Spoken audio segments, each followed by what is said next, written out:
guys, Vertigo here again, and today I will be doing a little fishy update. That's right, not bugs, not shrimp, but actually fish this time. I went on a month-long trip to the United States during June, and before I went overseas, I had to make a hard choice. I had to euthanize Mud Gobbler. Yep. The tumour on his chin and gill area was getting worse over time, and it started to affect his breathing and his ability to eat, so his quality of life was getting very poor. I knew that this would eventually happen, and I was holding out till the very last moment before I decided to euthanize him. Dragon scale bettas are very prone to having complications as they age, and Nut Gobbler was no different, though he did end up living to an estimated age of 2 years. Fancy bettas could live longer, but they are so inbred these days that you do run across a lot of complications. I waited up until right before the trip before I made a decision. So I euthanized him with clove oil and buried him in this planted pot here with some dandelions, and hopefully he will live on through these dandelions by nourishing them. So what happened to my other betta, the little baby one that I introduced in another video? Well, she did end up growing to be a feisty little female betta. My partner ended up naming her Goblin because she likes to give my pets very weird names. As luck would have it, a few days into my trip, I got a message from my brother. It turns out that she jumped out of her tank and was found as dry as a crisp on the floor. So my other betta ended up dying, and now she's in the freezer, waiting to be buried like I did with Nut Gobbler. I'm pretty burnt out with bettas now because I don't really want to touch anything with dragon scale genes again, and they're just so inbred.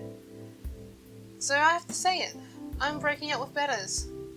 I've had my fill of fancy bettas over the past 5 years, and I've had my ups and downs, and it feels like I'm just constantly replacing them every year now, or every 2 years. And I don't want to do that anymore. It's tiring, they've lost their shine for me, it's time to move on. So, let's try something new, let's do something exciting. Let's get some fish that I've never had before but always wanted. And I thought, what about live bearers? There are so many different varieties of live bearers out there, so many species, and so much selective breeding in terms of colours and patterns, and I don't think they're as heavily inbred as bettas, because bettas generally do brother-sister pairs, whereas a guppy can be in a colony. So I started looking.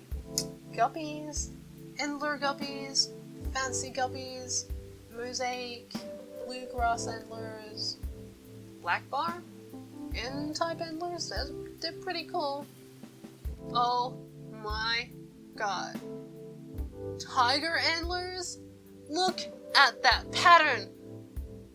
Them some spicy boys! Ah! So I ended up getting 2 trios of emerald green tiger antlers.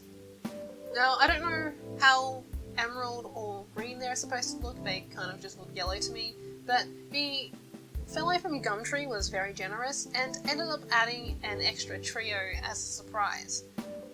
Having never seen these fish in person before, I was really surprised at how small these adults were, but I don't really mind that. I actually enjoy nanofish quite a lot.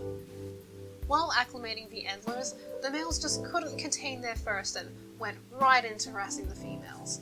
Is this what they had to deal with inside the bag overnight? Like, do they ever stop thirsting? Was the stress of being bagged and jostled about in the post nothing to them? Who knows? Here are those thirsty males who won't stay still at all, and here are all the lovely ladies. The females completely lack colour and patterns, but I still love them all the same. These females were big and ready to give birth, so pretty much immediately after putting in these fish, I started seeing fry in the tank. Because they are fry in the tank now, I do feed them a few times a day with newly hatched baby brine shrimp, microworms, and finally crushed flakes. And so far, things have been going very well. The fry are growing steadily, and the adults keep trying to get it on, and I'm pretty sure that's all they do, aside from eat. I'm excited to see this colony of emerald green tiger endless grow, and I can definitely see myself having more live bearer tanks in the future with all the different colours and varieties that are out there. Oh yes, friendship ended with Betta. Now Guppy is my best friend. I'm so sorry I had to mean that, but maybe I've only just started keeping these fish, so I don't really want to jump to conclusions quite yet. Maybe I will like them, maybe I won't. We're only just getting acquainted. Thank you for joining me on this little journey that I've just started. If you happen to like shrimp, fish, or other invertebrates, check out my social media where I will be posting photography of all of those things. And if you happen to like videos, subscribe to this channel. I do sometimes make videos. Sometimes. Just sometimes. Not always.